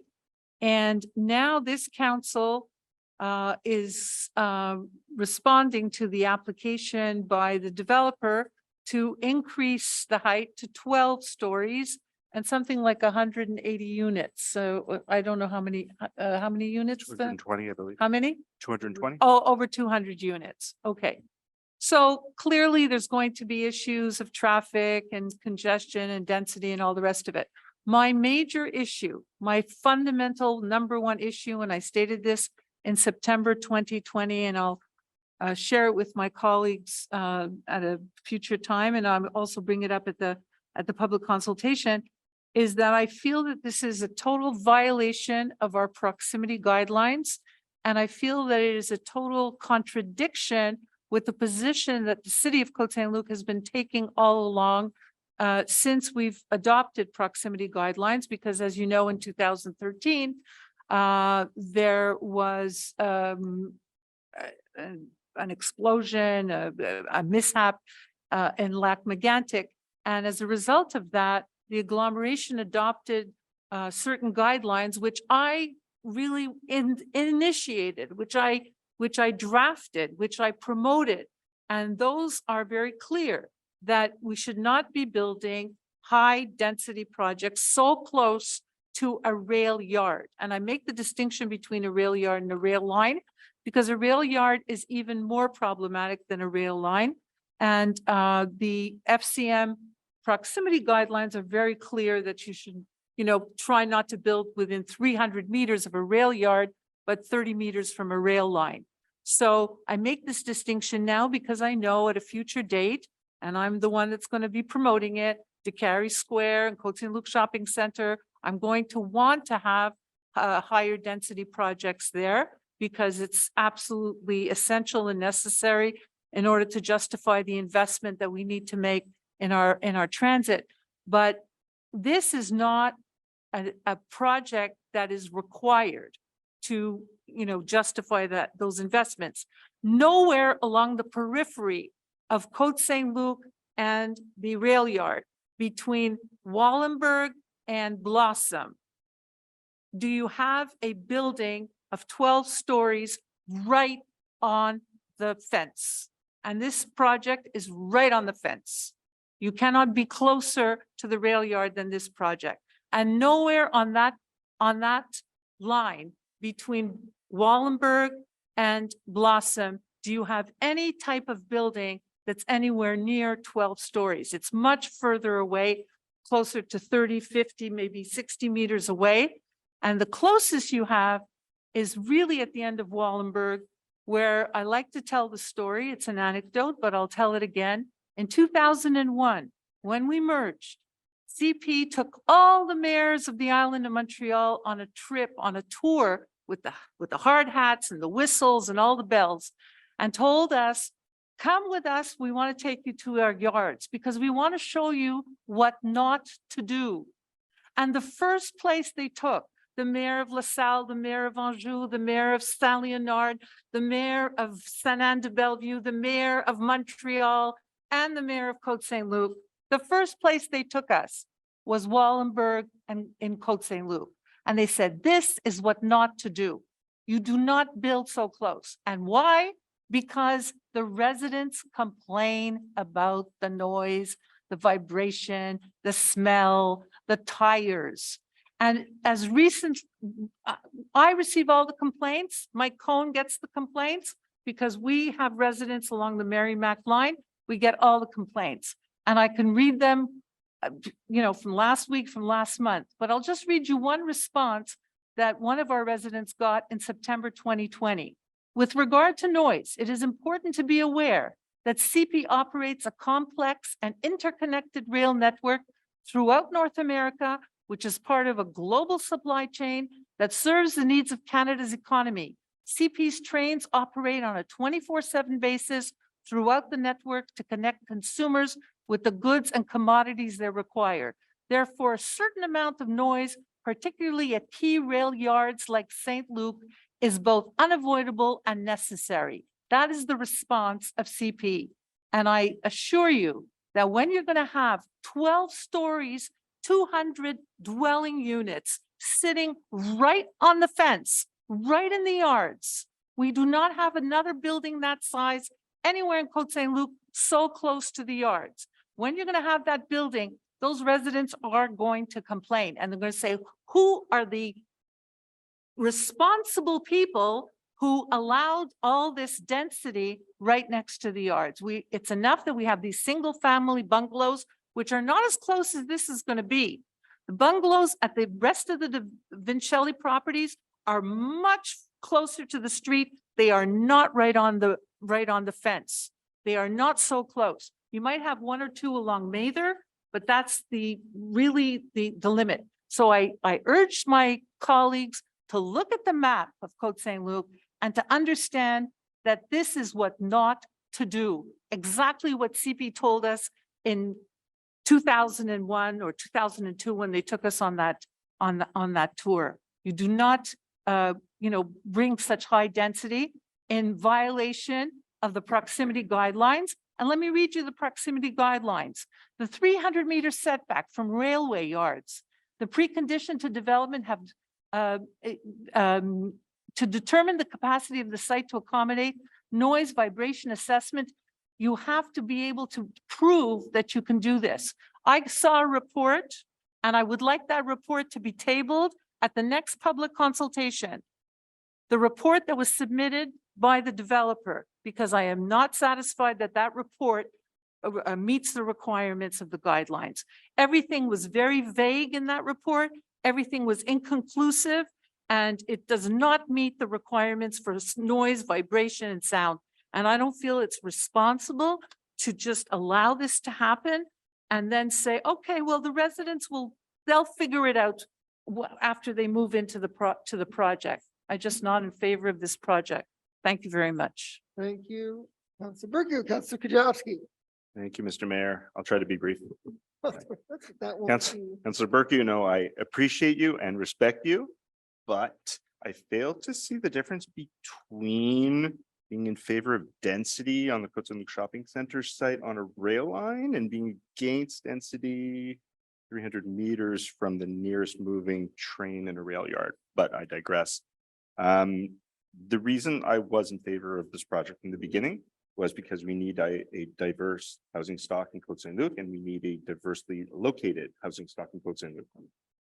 Especially with the increase in our property values recently, I'd like to see young families continue to move into our city and in particular into my district in close proximity to the ACC, to Ravine Park, to the soon to be reopened Kerwin Park. Many families can't afford houses in District 5 and District 6 right now, but these young families may be able to afford a rental while they move up in their careers and save money, and at which point they hopefully can afford to move into the area. And the same goes for seniors who are, well, hopefully will stay in their homes longer, but eventually will be moving out of their single family homes. And I would like to have them have somewhere for them to move that is not into Councillor Cohen's area. I'd like for them to stay, and I'm sure they would like to stay in close proximity to the ACC and to the big parks and to where they lived for decades. So I remain in favor of this project. I think it's important that Côte Saint-Luc grows. We have nowhere really to grow horizontally, so we need to begin to think about how we can grow responsibly vertically. Thank you. Thank Mr. you. Mayor. Councillor Lee. Thank you, Mr. Mayor. I'll be brief. This is a project that I've spent a lot of time reflecting on. I was looking through the notes and minutes, and as Councillor Burku mentioned, it goes back actually even, I found some of my notes going back to 2019 on this project. So it's one we've discussed many times. We're 4 years later and still having similar discussions. What I will say is this: I think a lot of effort has been put to making it a nicer looking building, a better structure. My feeling is just that it's the right building, but the wrong place. I think if this building was anywhere else in another location, I would be in favor of it. But given the location, given the proximity to the rail yards, I'll be voting against this resolution and the following one. My feeling is and again, I won't repeat all of Councilor Burku's points, but I will say this. We all have residents in our district who complain, and I can tell you the number one complaint I get is regards to the proximity of the rail lines and rail yards. And I just imagine thinking, had I been there, I mean, those homes were built 50, 60 years ago. And I think to myself, had I been a councillor 50, 60 years ago, would I have said, oh, let's allow those homes to be built right on the rail lines. Let's allow them to build that duplex, to build that apartment building and so on right next to the rail lines. And I just feel that given the experience we have today, given what we know, to just say, well, it's been done in the past, so we're going to allow them to do it, doesn't make sense to me. And like I said, for those reasons, I'll be voting against this and the following resolution. Thank you. Thank you, Councillor Early. Councillor Ezra. Thank you, Mr. Mayor.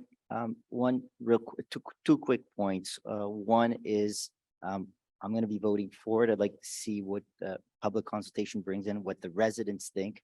I really think it's more to get to that point, to hear the people that are around the area, to know what their needs are.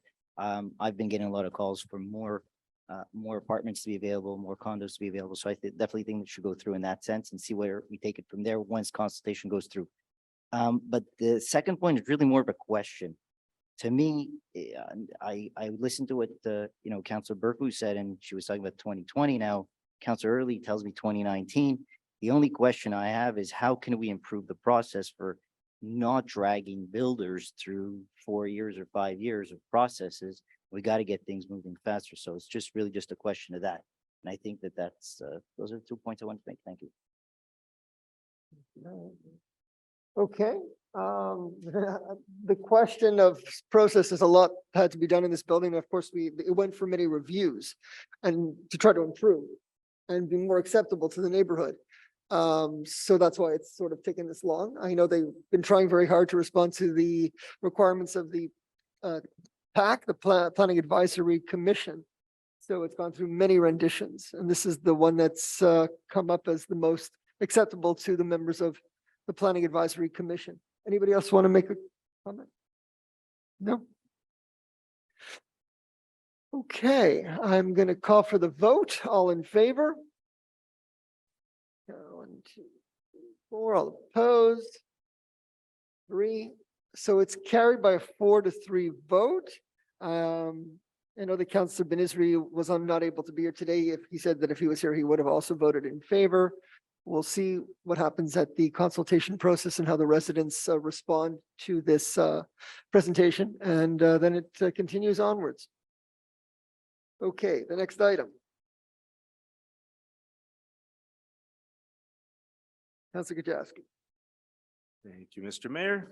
I hereby give notice of motion that bylaw 2217-LLL-P1 to be entitled bylaw to amend the zoning bylaw number 2217 of the city of Côte Saint-Luc in order to reduce the actual limits of zone RU star 62, to repeal zone RM-60, to create the new zone HM-7, to replace the table of uses and norms of zone RU star 62, and to modify the definition of mixed dwelling will be presented at a later meeting for adoption.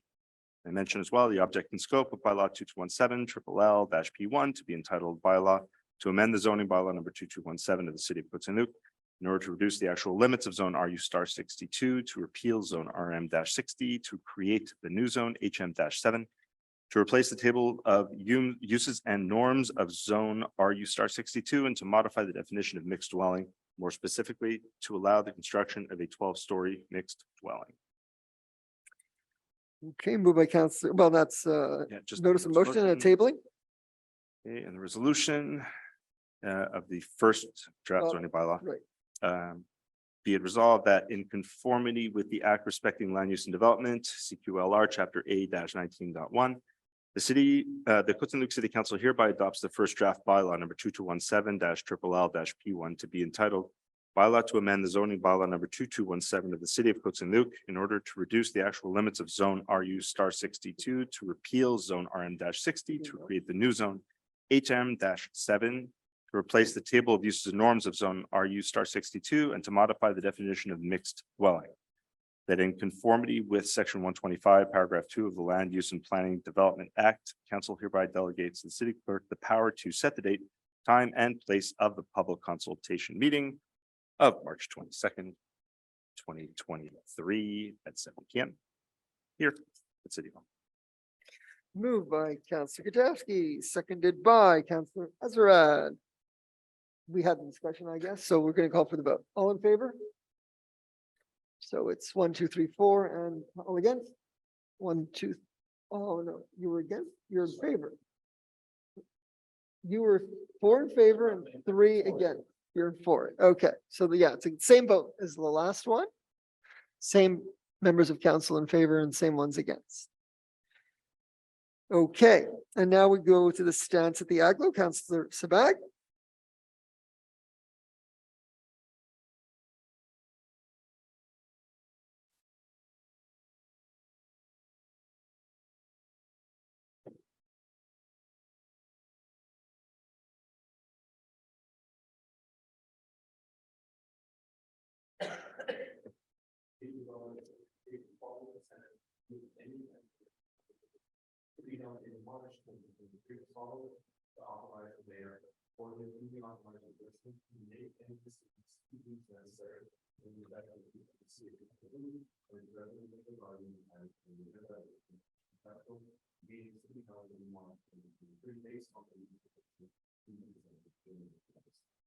Thank you, Councillor Sabag, seconded by Councillor Rad. Any discussion? All in favor? Carried unanimously, and now we go to other business, and we have our city clerk for a certificate of results. Who's going to do that? Who do we want to do that one? Mithra Schechter? Florine? Yeah. Donc, suite à l'adoption des règlements d'emprunt, la séance du 16 janvier 2023, on a tenu une procédure d'enregistrement des personnes habiles à voter sur les règlements 2605, 2606, 2607, 2608, 2609, 2610, 2611. Et ce soir, on fait le dépôt du certificat du greffier relativement à la procédure d'enregistrement des personnes habiles à voter. Donc, en conséquence, les règlements 2605 à 2611 sont réputés approuvés par les personnes habiles à voter. Merci. Fantastique. Je pense que ça c'est tout. Okay. Do we have any other business? Oh. So second question period. Do we have any questions? Yes, we do. Okay, let's do it. Fernanda, if you have a question, you can ask your question.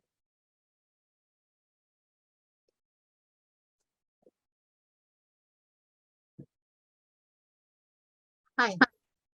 Welcome. Hello? Yes, welcome. Go ahead. Yes. So I have a couple of questions. First of all, I'd like to know, I'm curious to know why the holiday lights are still on since Hanukkah finished on December 26th and Christmas, New Year, everything is so over. Why all Cavendish and Finch Fleet and in front of the public buildings, all the lights are on, wasting energy and money?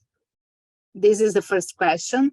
Also, I'd like to say that I got my water tested, and as my house was built in 1960, it was expected to have more lead than it should be. But together with the result, I got something saying that there was a bylaw that was being thought of about enforcing the owners to replace the pipes. And I would like to say that whatever happens in my house, it's my problem.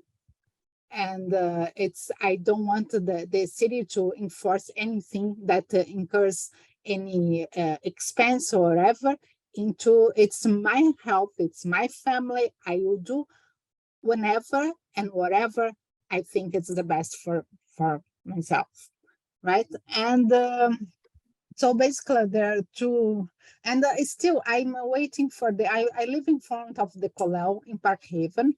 It's a endless nightmare because of the parking, and I'm waiting for some solution. Okay, I asked them to have a thank you. paint, a yellow paint on the to show what where my driveway starts and ends. This would reduce the problem a lot because there are some people that just doesn't know, and nobody cares. Okay, what's your address, first of all? Your address? 5725 Park Haven. 5725 Yes. Park Haven. Okay, thank you. So in terms of your questions, first of all, the lights are LED lights, low energy, and we've had them on for, this is, I think, the third year, probably the third year or maybe the fourth year. And we keep them on for the entire winter, as we've received a lot of feedback from our residents and from individuals who visit our city saying Côte Saint-Luc is the happiest, brightest place to be. So it's not all about the holidays. It's about bringing light to people as they enter into the city or leave in the dark hours of the day. So that's a decision that we have for now. In terms of lead pipes, I don't know if we've gotten to your house yet in terms of replacement, but once we do our side, the resident has up to 10 years to do their side. And in the interim, we provide rebates for a filtration system if they wish. Hopefully, I don't know when we're going to get to your side, but hopefully the 10-year delay is a reasonable delay for residents to do their side. It can be 100 years, doesn't matter. It's the point. It's not up to the city to decide when or if I want to do. It's the point. Yeah, what's that imposed? It's a Well, yeah, non-state. we're mandated by the government, the Quebec government, to have a plan to, and it can't be 100 years. It has to be a reasonable time to change all the lead pipes in our city and have residents do the same. It's out of the control, and it's for the environment in general. So we have no control over that decision of the provincial government. In terms of the Colel, yes, please take note of the address and see if there is the possibility for yellow markings as requested near her driveway.